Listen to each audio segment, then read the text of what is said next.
Ki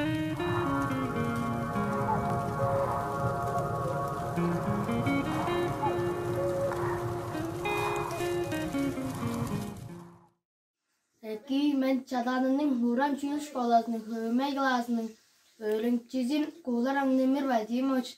Benim başkam adı Kуулар Vladimir Hunaltaç. Amslarga arlap veririm kocan ırı. Tuğuday dörem allarının alayan aman yoylar onu moruzun oğumeyim dolu.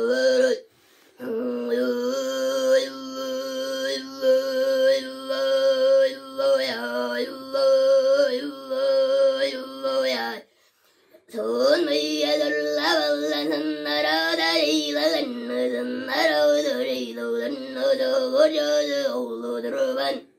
I'm